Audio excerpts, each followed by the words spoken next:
from Brisbane in Australia.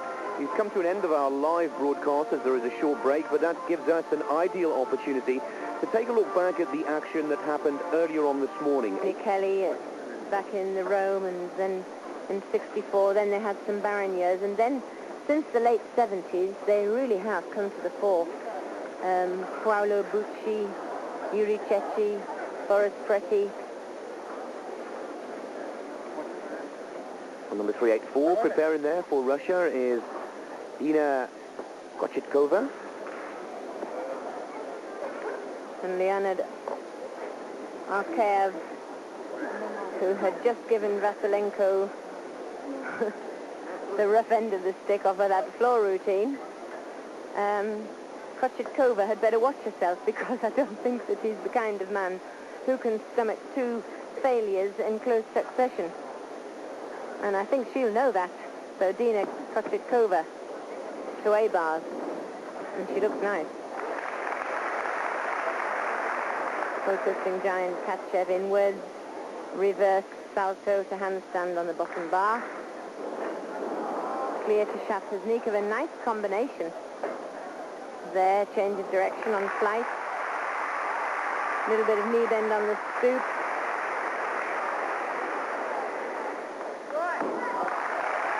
Dynamically, an excellent routine. I think the balance of the routine wasn't as good as it might have been as regards difficulties, because the first half was action-packed and different. And I think this is what bar workers lack in the last few years, variety. And there was such variety in about fifth. And Kochetkova coming into fourth place there at 9-7. You may as well put, instead of training on 6 pieces, they can put all of their eggs into one basket. But it really gives a chance for the expert on one piece of apparatus to come through. But this is rare. This is very rare. I think it's likely to happen possibly on vault and floor. But the overall development of the gymnast is necessary, the strength and the speed that they require from their training on 6 pieces, generally for them to progress beyond the norm on one piece.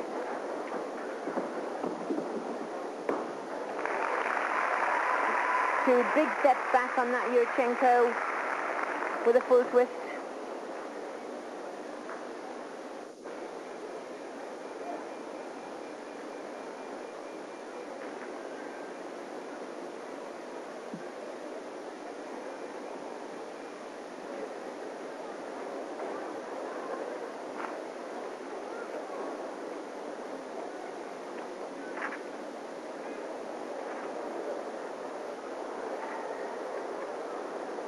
Didn't recognize the motif of the Ukraine.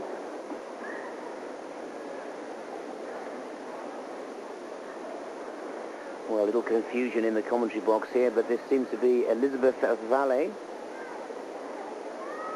of the Spanish team. And the 389 we can now confirm. 9-1-6-2 on the first vault for the Yurchenko with a full twist.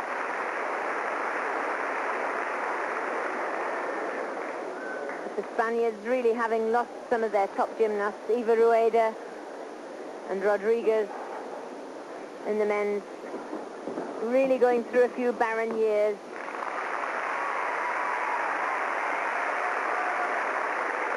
That second vault's the same, 2 vaults for the women.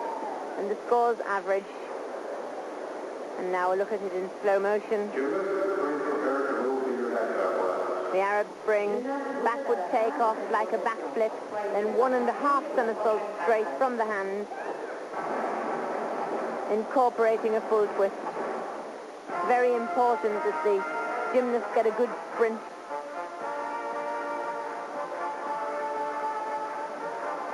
Well, as you hear the announcer saying that brings a rotation 1 to an end for the women, and also rotation 2 for the men to an end. We'll take another short commercial break, but we'll be back with the finale of the early morning action from the 1994 World Gymnastics. Fontaine of the United States of America in her second vault. Both the vaults are added together and divided to give an average score for the two jumps. And relative to the scoring so far, 9-6, a good score.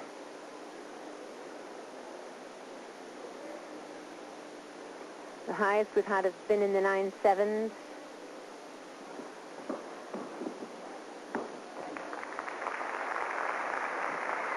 Trying an extra half twist there.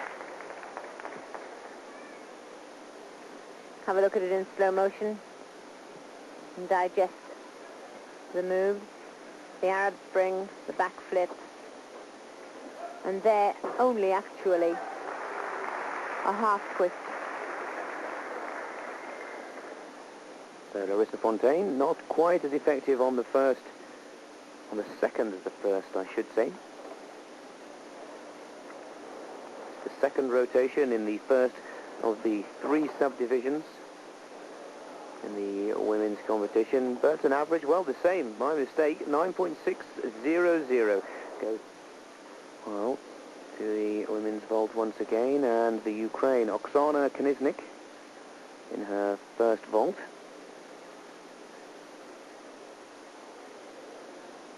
It's a different leotard.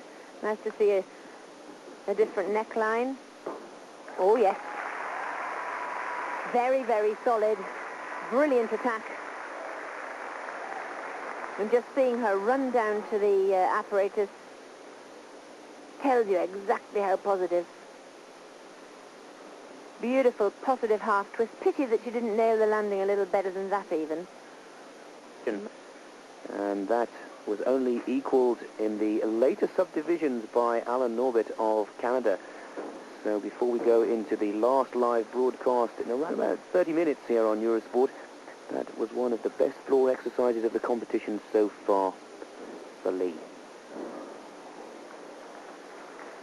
And that really makes us look forward to Neil Thomas's performance, because if 9-4 is the ultimate mark to date, then I think that Neil Thomas stands a chance of matching that mark. But of course, with the change in the code, that's why the marks are lower. It's not because the gymnasts aren't performing so well. But every little error is critical. Oksana Knizhnik to her second vault.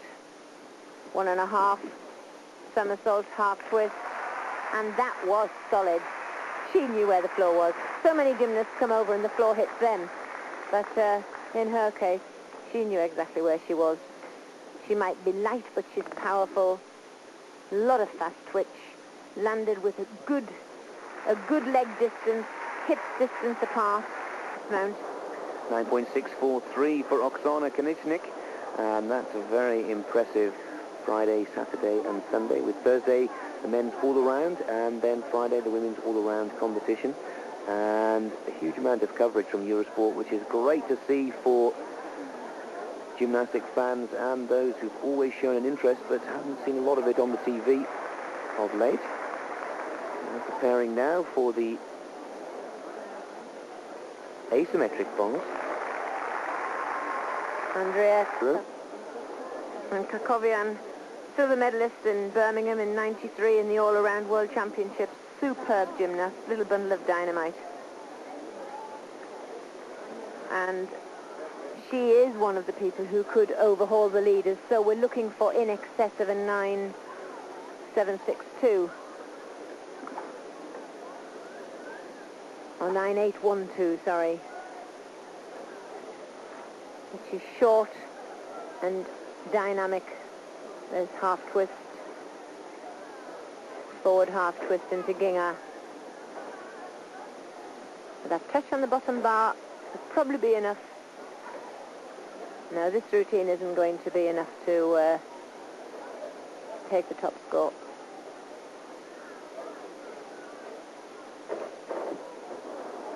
I didn't know that was coming. But there was just something about the tempo of the routine. Her shoulder angle had started to close. The bar work had become closer. And the beginning of the exercise didn't have enough difficulty. But potentially in